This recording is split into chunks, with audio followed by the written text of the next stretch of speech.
Esta é mais uma produção da Federação Espírita Pernambucana, para você que curte podcasts. Boa tarde. Melhorou. Melhorou aqui.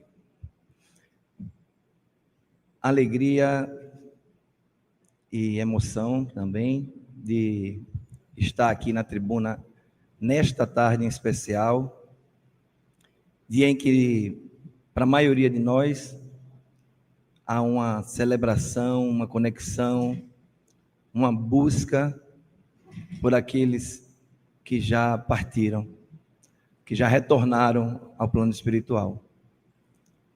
E nós, de cá, tiramos este dia, alguns de nós todos os dias, outros de vez em quando, mas a maioria de nós nesse dia lembra, reverencia, ora e busca essa conexão com os nossos queridos, os nossos amados, que já retornaram e nos acompanham de um outro plano, o plano espiritual. Nossa gratidão pelo convite, nossa gratidão pela oportunidade de reflexionar, de estudar um pouco sobre o pensamento de Leon Denis acerca deste fenômeno que é a morte. E nós citamos Leon Denis porque, como alguns de nós aqui sabem, o tema da palestra, o título da palestra, Depois da Morte, é o nome da obra que consagrou, talvez a obra mais importante daquele que é conhecido por todos nós como o filósofo do Espiritismo, o consolador da doutrina espírita, o apóstolo do Espiritismo, Leon Denis.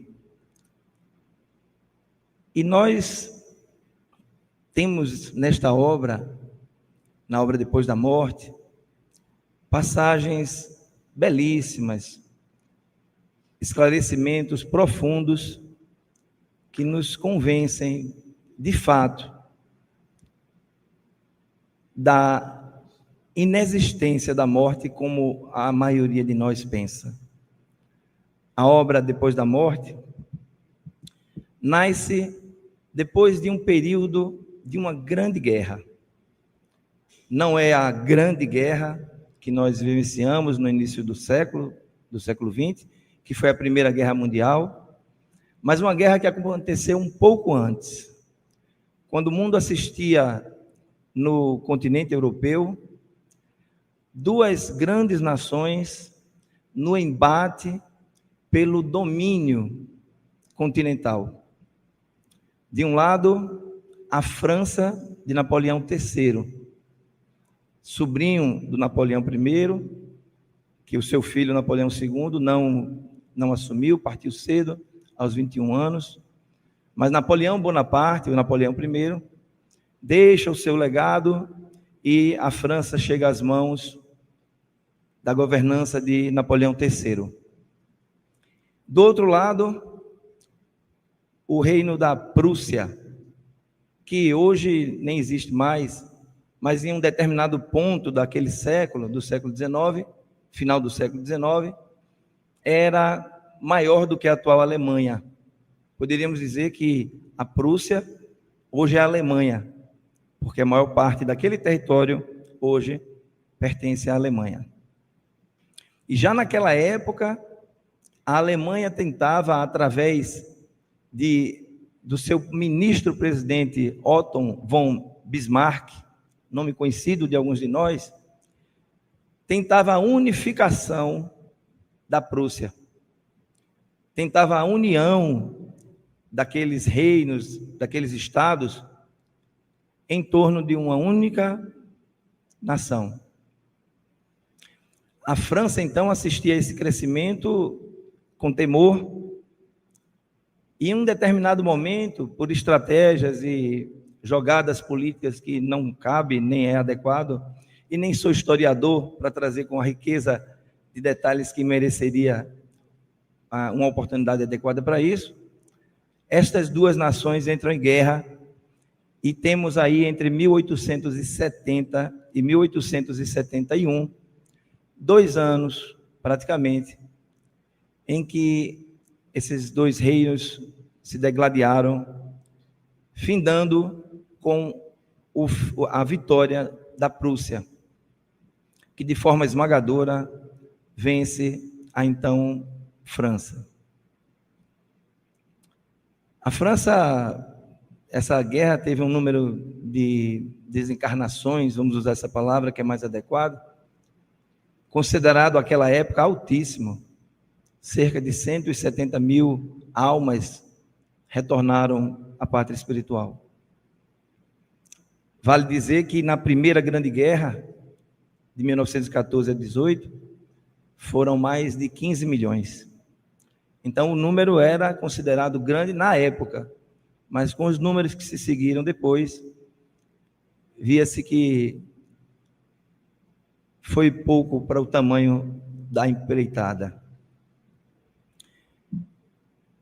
A França, então, derrotada nos anos seguintes, 1871, 1880, tem um personagem que está caminhando por lá, que é exatamente Leon Denis, um filósofo autodidata, que por questões financeiras mesmo, sem ter condições de estudar de forma formal, torna-se filósofo, reconhecido.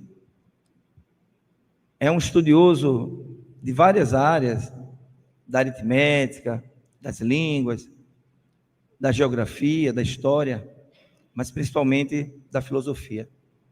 Profundo conhecedor das questões religiosas, no olhar filosófico, com base nos grandes nomes da época. E Leon Denis, então, que nascera em 1846, portanto, em 1870, estava ali com seus 20 e poucos anos, 24 anos. Leon Denis, em 1880, Leon Denis se interessa aos 18 anos por uma obra que ele viu passando por uma vitrine. Lembrando novamente que o Livro dos Espíritos foi lançado em 1857. Então, nesse período da guerra, 1880, 1870, já lá estava circulando a obra. E Leon Denis, aos 18 anos, vê numa vitrine o Livro dos Espíritos. Adquire a obra, um consumidor de conteúdo, e de conteúdos ligados à religião, como era, ele se interessa pela obra, compra, leva para casa e faz uma profunda leitura, estudo, ao longo dos dias que se seguiram. E se convence de tal modo que ele diz que aquela obra tirou dele todas as dúvidas. Fez com que ele entendesse de forma clara, inquestionável mesmo, as questões do plano espiritual, as questões relacionadas à morte, as questões relacionadas à vida. Alguns poucos anos se passam, e Leon Denis se transforma num ardoroso defensor do espiritismo. Hoje diríamos expositor, trabalhador, naquela época um pregador, um trabalhador para divulgar, um grande divulgador da doutrina espírita. Inclusive, contemporâneo que era de Allan Kardec, o encontrou, segundo seus biógrafos, um deles, a Claude Beaumont, que foi secretária do Leon Denis, conta que ele declarava ter encontrado Allan Kardec 3 vezes. A primeira delas, inclusive, muito interessante. Leon Denis ainda era jovenzinho, né, ali nos seus 20 e poucos anos, e Kardec estava de passagem pela cidade, tinha ido fazer uma conferência, e haviam alugado um salão, um espaço, para cerca de 300 pessoas, que Kardec falaria. Mas a guarda imperial, quando soube do intento, quando soube da intenção daqueles ali de falar de doutrina espírita, interditou o lugar. Interditou o lugar.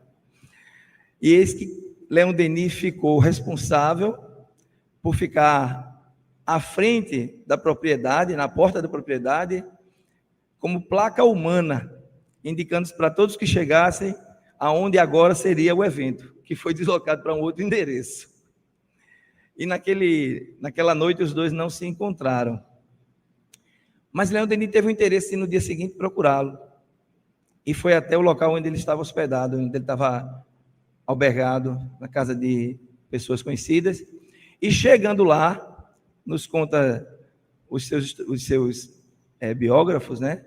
Tanto o Henri Sauce, que é um grande biógrafo do Leon Denis, quanto a Claude Baumer, que ele, quando chegou lá, encontra o senhor Allan Kardec em cima de uma banquetinha no quintal, tentando alcançar cerejas, tirando cerejas para sua esposa Amélie Gabrielle Boudet, que estava sentada, aguardando e com ele consumindo um momento que ele coloca na descrição como sendo um momento bucólico, um momento de beleza rara. E aí ele preferiu não interromper a cena. Ele voltou, deixou para outra oportunidade. Mas a Claude Baumer nos conta que ele teve mais 2 oportunidades depois, e esteve inclusive em Paris, encontrou-se com Allan Kardec, e tinha uma grande afinidade, uma grande relação de amizade e de respeito. Inclusive, o Leon Denis dizia que o nome dele, Leon Denis, estava encrostado no nome de Allan Kardec. Porque, a maioria de nós aqui sabe, Allan Kardec nasce e é batizado com o nome de Hippolyte Léon Denisard Rivel. Então, o Hippolyte Léon Denisard, que começa com Denis, D-N-I-Z, é exatamente o nome Leon Denis, que está dentro do nome de Hippolyte Léon Denisard Rivel.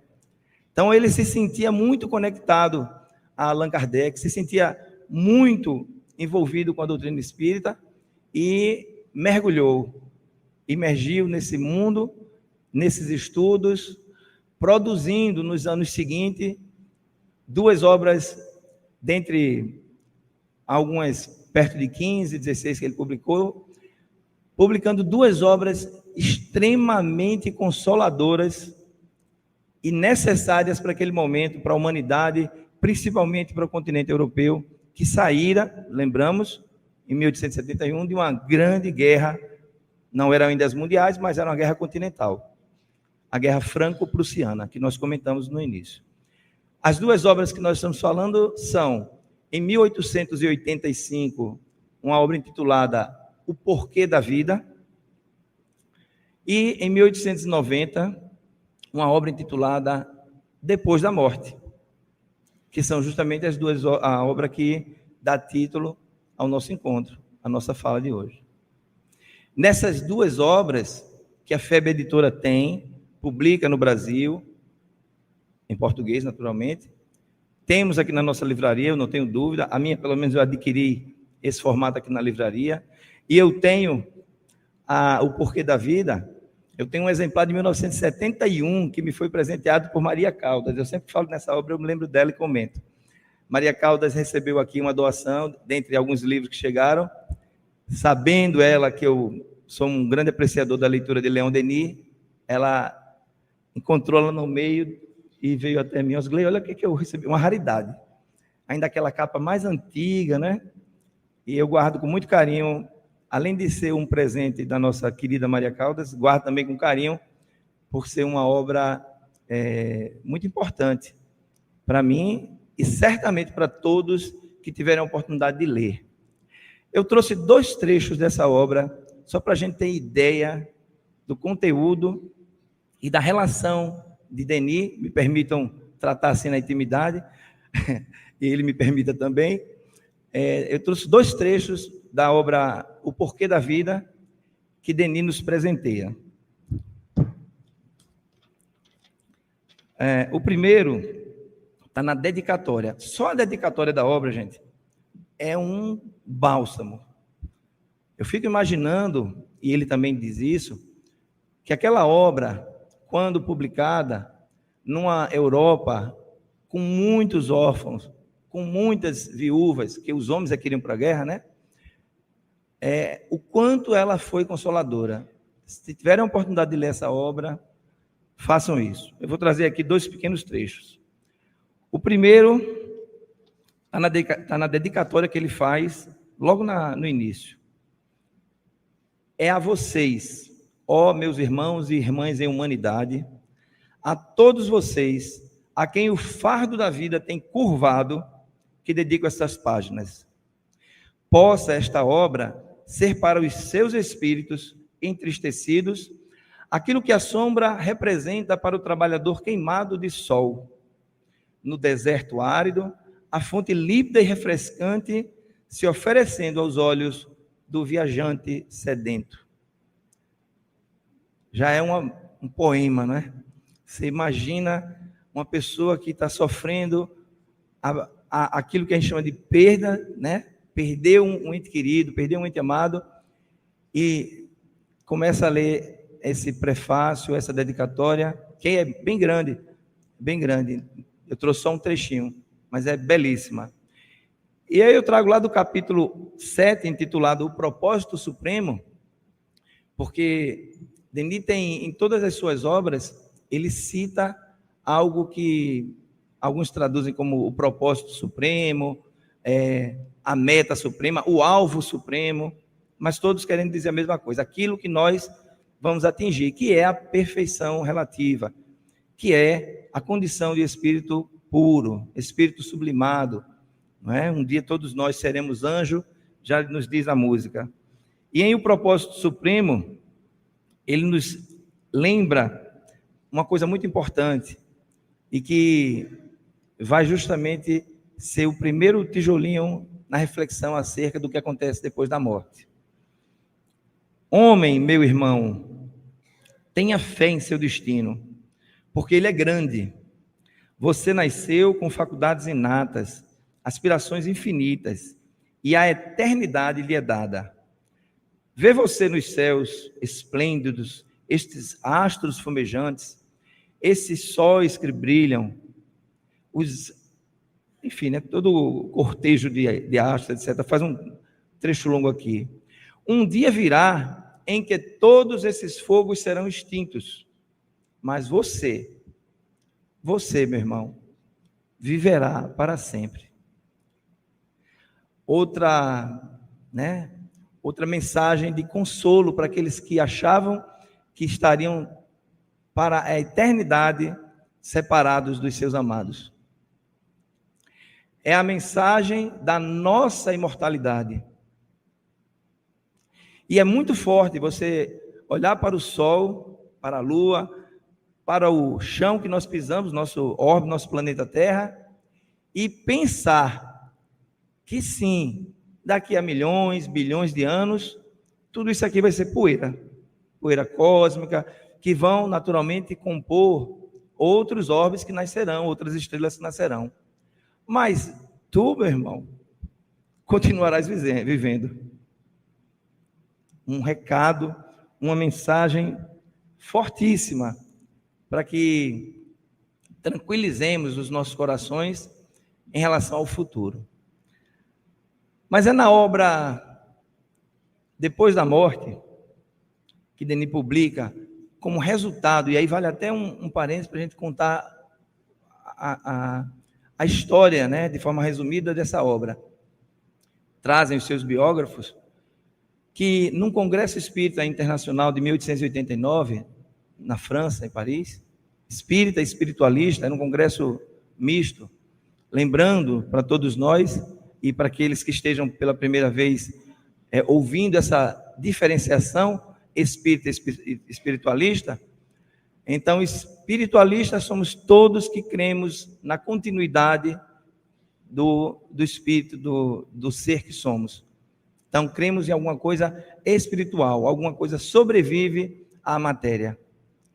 Espírita ou espiritista é aquele que crê também nisso tudo, mas que entende correto, entende adequado os preceitos que nos foram entregues, os princípios doutrinários que nos foram entregues pelos Espíritos na codificação espírita, composta pelas obras que nós bem conhecemos, o Livro dos Espíritos, o primeiro, depois o Livro dos Médiuns, o Evangelho segundo o Espiritismo, o Céu e o Inferno e a Gênese. As 5 obras compõem a codificação espírita. Esse conjunto de obras, se eu leio, se eu entendo que é aquilo ali que bate com a minha maneira de enxergar a vida, e se é aquilo ali que eu quero seguir, que eu quero me esforçar para aprender e praticar, aí eu sou espírita. Mas então tem que praticar aquilo ali, tem que pelo menos se esforçar. Os espíritos nos dizem que o espírita é aquele que já está lutando contra as suas más inclinações, se esforçando para ser melhor, né? Qualquer um que faça isso, visando, buscando e entendendo a doutrina espírita, tem esse caminho. Então, no Congresso de 1889 em Paris, Leon Denis, já reconhecidamente um grande escritor, reconhecidamente um grande trabalhador do movimento espírita, é convidado para ser o coordenador geral da divulgação do evento e também participar da organização como um todo. E neste congresso, os seus pares entendem que é hora, que é necessário que haja uma obra que sintetize de forma simples, de forma clara, de forma objetiva e para todas as linguagens, para todas as pessoas, em todos os níveis culturais, que fossem capazes de entender a doutrina espírita. Leon Denis se lança, então, nesse desafio, lá no início de 1889, e uma obra que ele já vinha, inclusive, escrevendo por intuição, vem a lume, é publicada em 1890. Algumas biografias, alguns sites, quem for buscar na internet, vai encontrar esse livro, Depois da Morte, como sendo de 1897. De 1887, perdão. É porque ele começou a escrever lá. Publicado foi em 1890. Outros vocês vão encontrar em 1897, 7 anos depois que a obra foi publicada. Aqui no Brasil foi em 1897, primeira publicação da FEB aqui no Brasil. Mas a primeira publicação na França, Leon Denis, resultado daquele congresso de 1889, foi em 1890. E é nesta obra que Leon Denis divide em 5 grandes tópicos, 5 grandes temas, aquilo que ele considera o resumo, e que a crítica também considerou, um resumo da doutrina espírita. Ausley, então basta eu ler Depois da Morte e eu agora estou pronto para discutir doutrina espírita? Não, vamos, né? É um resumo. Ninguém vai ler o resumo de Dom Casmurro ou o resumo de qualquer outra obra e vai ter noção do que realmente tinha lá. É como assistir um filme, né? Você assiste um filme de algum livro, por exemplo, Nosso Lar. Quem assistiu o filme Nosso Lar deve ter ouvido alguém que leu o livro dizer: rapaz, eu esperava mais alguns detalhes aí. Tem uma passagem assim que não apareceu no filme. É verdade. Não dá, né, para colocar num filme uma obra do porte de Nosso Lar, como não dá para colocar em 400 e poucas páginas os 5 livros da codificação, as obras póstumas, que é mais um livro que foi publicado depois da desencarnação de Allan Kardec, e os 11 anos de revista espírita que subsidiavam o trabalho de Allan Kardec. Então, se a gente quer começar a entender, é um bom caminho, é um excelente caminho, mas o Livro dos Espíritos é a leitura indicada, sugerida para aqueles que querem se aprofundar um pouquinho mais. E aí, nasce essa obra com essas 5 partes principais, que eu posso listar, pegar direto do livro, mas eu vou pegar aqui, já está resumido aqui. A primeira parte, ele fala de crenças e negações. Isso vai do capítulo 1 ao capítulo 8. É onde ele aborda o problema da morte, ele aborda a questão da ciência emergente, a ciência do positivismo, aquela coisa do materialismo. Então, crenças e negações. Por quê? Porque o que mais se fazia naquela época, naquele momento, era tentar negar as questões religiosas. A ciência, que seguia a linha do positivismo, a linha do materialismo, estava fazendo todos os esforços para mostrar, para provar, para enterrar a ideia da existência de um mundo espiritual, de que as coisas aconteciam de forma inteligente. Esse foi o primeiro ponto. A segunda parte, do capítulo 9 ao 14, ele trata dos grandes problemas. E um dos maiores que todos nós temos, que aliás abre o livro dos Espíritos, é sobre Deus. Ele traz nessa segunda parte questões sobre Deus e sobre muitos outros grandes problemas que a humanidade enfrentava, mas problemas filosóficos, inclusive. E questionar sobre Deus, quando lemos a obra, o livro dos Espíritos, lá está na primeira questão, que é Deus? Porque é algo que todos nós devemos começar pensando. Se nós entendermos, se nós pelo menos nos questionarmos o que é, quem é, como é, de alguma maneira a gente pensar em Deus, estamos considerando a hipótese da sua existência e de todos os seus atributos que se seguem: inteligência, bondade, perfeição, etc, etc. Aí vem uma terceira parte, capítulos 15 a 28, onde ele trata do mundo invisível. Mas, num primeiro momento, quando você lê o título do capítulo, da parte, você pensa que ele vai falar já dos espíritos, não é? Mas nesse capítulo ele entra até em física quântica, que tinha outro olhar naquela época, logicamente.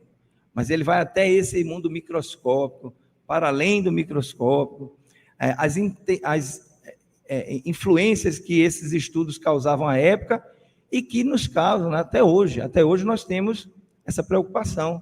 Qual a relação espiritual, física quântica? Tem inclusive muita palestra espírita por aí, tentando ligar o espírito à física quântica. Tem muita coisa para se discutir. Mas Leon Denis já trazia isso. E aí os capítulos, melhor dizendo, as partes 4 e 5, 29, capítulo 29 até o 56, que encerra o livro, nós temos as partes além túmulo e caminho reto. Além túmulo, o nome já sugere, são as questões do pós-morte e do corpo físico.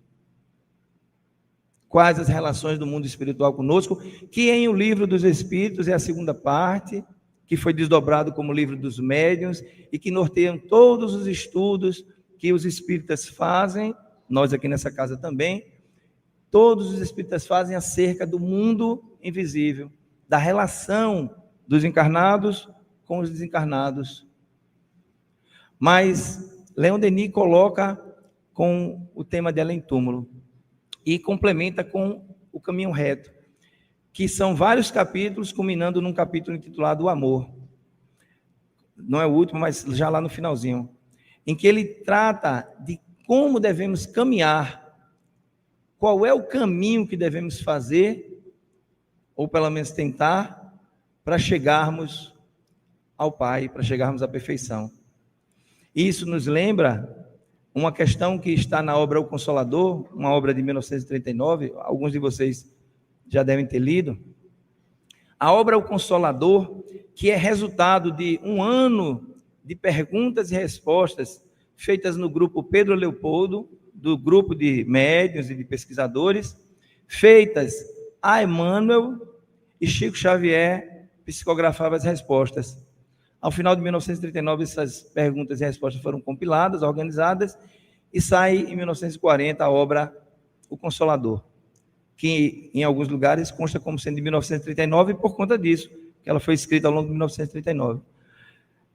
Em O Consolador, tem uma questão, e se não me falha a memória, a questão 277, depois vocês podem pesquisar para confirmar, em que é perguntado quem são os eleitos, porque se fala nos eleitos, não é? E a espiritualidade, Emmanuel, responde que eleito é aquele que fez o caminho reto da hora em que foi criado como espírito simples e ignorante, até a situação de espírito perfeito.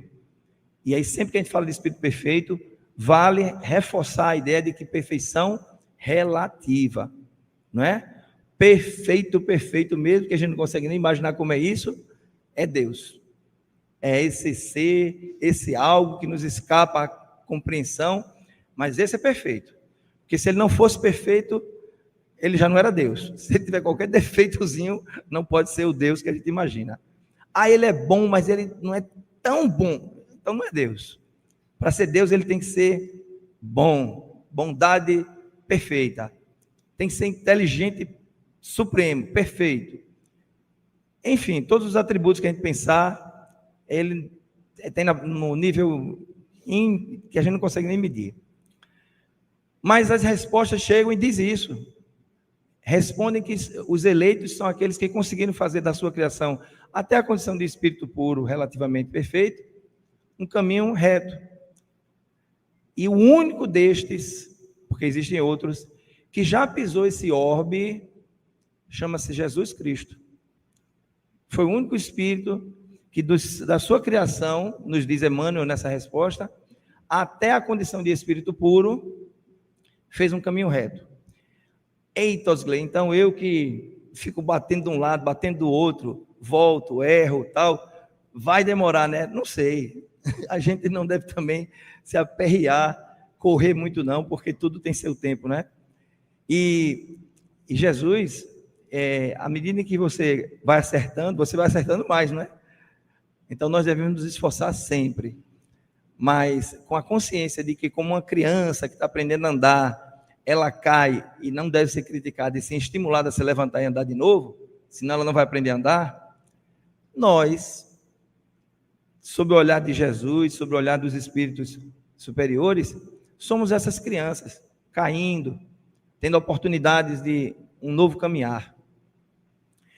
Então, é nesse sentido que a gente fala de caminho reto, um caminho em linha direta. E todo mundo tem que passar pelo erro? Não, Jesus prova isso e outros eleitos provariam também. Mas nós temos que passar pelo caminho da dor, do erro, do sofrimento. Temos que passar pelos caminhos que forem necessários ao nosso momento espiritual. A fieira da dor, a fieira do sofrimento, a fieira do erro, cada um vai ter o seu momento, cada um vai ter o seu caminho. E aqueles que já partiram, que continuam conosco, de uma forma diferente, mas continuam conosco, estão vivenciando essas novas etapas. Porque depois da morte, continuamos. Leon Denis coloca uma questão na introdução da obra Depois da Morte, que eu vou trazer aqui para a gente. Em sua carreira, olha se isso não é muito atual, né? A gente está falando aqui de 1890, 1888. Olha o que é que Leon Denis, como é que ele enxergava a vida do homem daquela época, do ser humano. Em sua carreira, para onde vai, pois, o homem? Para o nada ou para uma luz desconhecida? A natureza risonha, eterna, moldura as tristes ruínas dos impérios com os seus esplendores. Nela nada morre, senão para renascer. Nada morre, senão para renascer. Leis profundas, uma ordem imutável preside em suas evoluções. Só o homem com as suas obras terá por destino o nada, o ouvido, o esquecimento. A impressão produzida pelo espetáculo das cidades mortas ainda a encontrei mais pungente diante dos frios despojos dos entes que me são caros. E aí ele diz uma coisa que é do conhecimento de todos nós, mas a gente não pensa nisso todo dia. Ele diz assim: um desses a quem amais vai morrer, vai desencarnar. Inclinado para ele com o coração opresso, vedes estender-se lentamente sobre suas feições à sombra da morte. Todos nós vivenciaremos de uma maneira ou de outra esse momento. E ele termina os questionamentos dele assim, tudo está aqui depois da morte, tá, gente? A todos interessa esse problema, porque todos estamos sujeitos à lei. Convém saber se tudo acaba nessa hora, se mais não é a morte do que o triste repouso no aniquilamento, ou, ao contrário, o ingresso em uma outra esfera de experimentações, de sensações. Ele faz essas colocações, na forma de questionamentos, no início da obra, na introdução.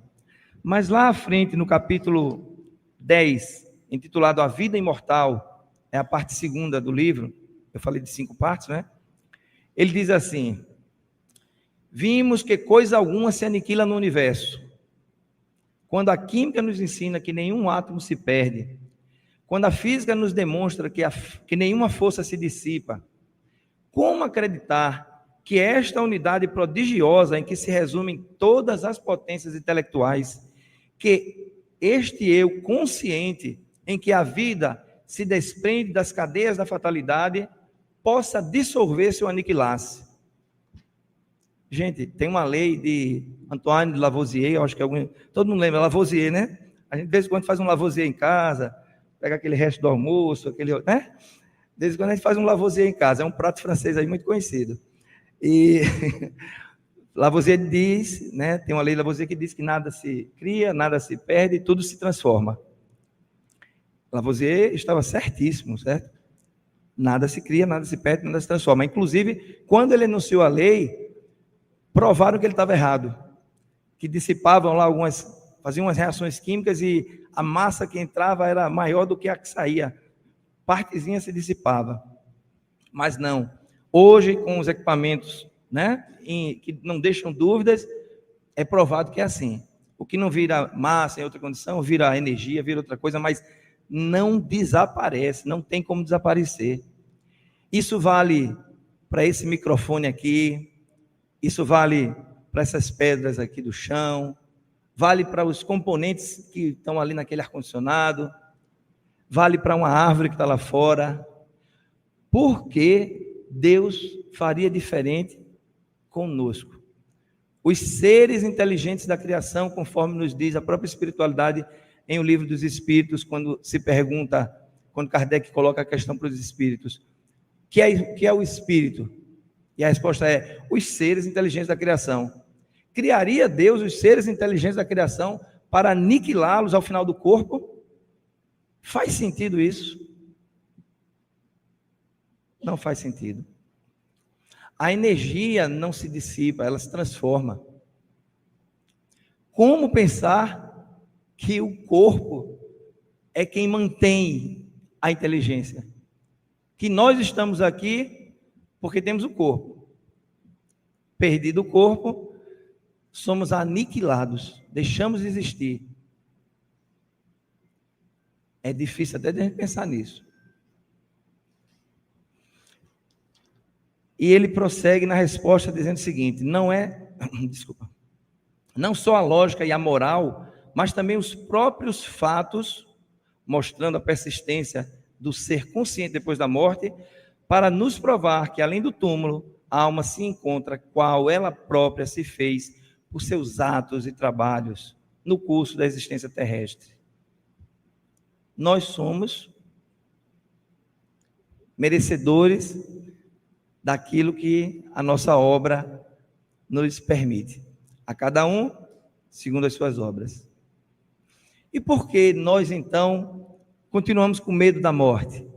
Porque tem até uma passagem, eu trouxe aqui, do livro do Evangelho segundo o Espiritismo, que diz assim: por que os espíritas não temem a morte? Teme, né? A gente teme. Agora, de que maneira a gente teme?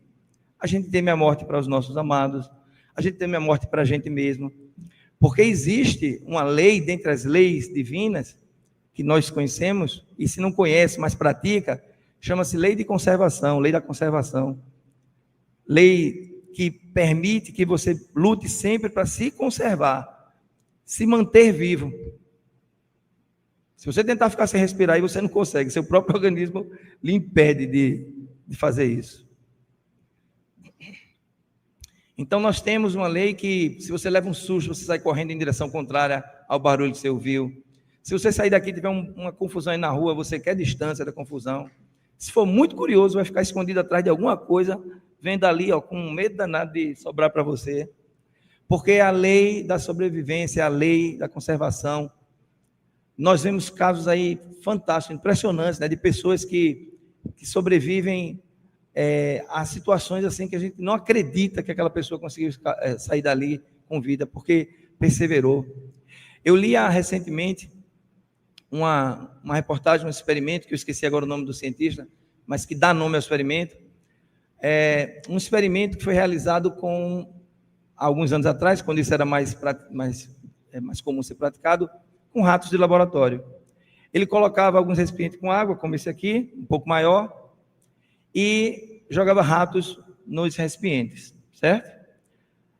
Ele observava que os ratos morriam afogados ali com pouco mais do que 5, 10, e muito durava 15, 20 minutos, se afogavam e morriam. Aí ele trouxe ratos ditos não domesticados, né, ratos selvagens, ratos de rua, que não nasceram e cresceram no laboratório. O resultado era parecido. Mas a experiência que não tinha esse fim acabou provando uma coisa muito interessante que deu nome ao experimento o experimento da esperança, né? Um fenômeno da esperança. Ele começou a tirar os ratos que começavam a se afogar, sustentava na mão um pouco e devolvia a água. Aí ele começou a observar que esses ratos, alguns morriam rápido, sim, mas outros continuavam nadando, até ser tirado de novo, colocado. E depois de alguns dias fazendo esses experimentos com ratos que ele tirava e colocava de volta, ele deixou alguns ratos lá que tinham passado pela experiência de ser salvo por uma mão amiga que os tirava na hora que ele estava quase se afogando. Ele pegou esses ratos, colocou nos recipientes com água e, acreditem, teve ratos que nadaram por quase 81 horas sem se afogar. 60 horas, 20 horas. Os ratos que nunca tiveram a experiência de serem salvos por uma mão amiga e devolvidos, morriam no máximo em 15 minutos. O experimento da esperança, da fé, de acreditar que alguma coisa vai lhe salvar. E se nós trazemos isso para o ambiente da religiosidade, nós temos o nome disso aí como sendo fé. Mas é só a fé que garante isso para a gente? Quer dizer, então que eu estou aqui, eu melhoro de uma doença porque eu tenho fé e eu creio que tem um Deus que está olhando para mim? Não. Nós temos a declaração daqueles que já foram e que voltaram. No dia que voltar um para me dizer, aí eu acredito, voltaram, viu? Para quem não sabia ainda, voltaram muitos. Nós temos muitos documentos psicografados, muitos documentos com registro de ditas aparições, relações, informações. Agora, é claro que se você não quiser acreditar, se o cientista não quiser acreditar, ele não vai acreditar. Aparece o espírito para ele e ele vai dizer, não, isso aí é projeção da mente dele, ele está plasmando isso aí, é uma coisa da cabeça dele, ele está plasmando isso para mim. Já é fantástico, né? Mas ainda não é um espírito, ele não acredita que é uma sobrevivência. Aí ele percebe, o cientista, alguém positivista, que aquela imagem que ele está vendo é a da mãe dele, que de fato desencarnou. Aí ele fica um pouco assustado e a mãe chega para ele e chama ele pelo apelido de infância. Dá-lhe uma bronca por uma coisa que ele fez quando era criança. Aí ele vai dizer, ele está captando isso da minha mente, do meu subconsciente. Então, quando a gente não quer acreditar, ou quem não quer acreditar, não vai ter jeito. Mas nós temos, a obra Céu e Inferno, na sua segunda parte, traz os relatos, os exemplos, as psicografias de Chico Xavier, com informações que nos foram dadas nos anos de 1940, como a epífise, a glândula pineal, e que hoje está sendo confirmada, vieram através de informações espirituais. E nós poderíamos trazer aqui muitas outras coisas que provam isso, mas eu vou deixar como sugestão a leitura de um livro de Humberto Schubert, que é um pesquisador, junto com Alexandre, que é o seu orientador, né, e tem mais uma terceira autora, que o nome não me vem agora, que aqui na nossa livraria eu acredito que não tenha ainda, mas que fala da sobrevivência, da vida após a morte. Mas com um detalhe, é um livro acadêmico, ele só trata de artigos e de trabalhos acadêmicos, é um livro científico. Vale a leitura para quem tem interesse de descobrir algumas questões que estão no meio acadêmico aí. E ainda cito Ian Stevenson, nas suas muitas obras sobre casos de reencarnações. Ele tem um intitulado Almas Antigas, Ian Stevenson. Ele não é espírita, não é religioso, é um psiquiatra infantil que deixou essa linha para se dedicar à pesquisa. E nessa obra ele traz casos sugestivos de reencarnação.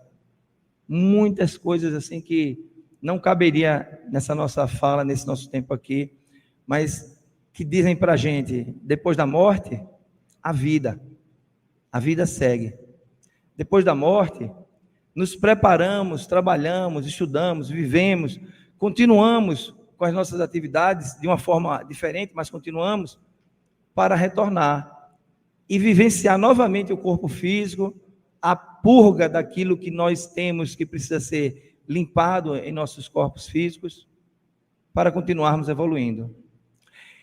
E apesar de ter falado tanto de Leon Denis, eu gostaria de finalizar com uma frase que circulou hoje de manhã. Assim que eu vi, a FEB publicou, a FEB sempre faz alusão, mensagens nesses dias especiais, Dia das Mães, Dia dos Pais, enfim, Dia das Crianças. E aí, quando eu vi a frase de hoje, eu disse, eu vou levar essa frase para a gente encerrar a nossa conversa.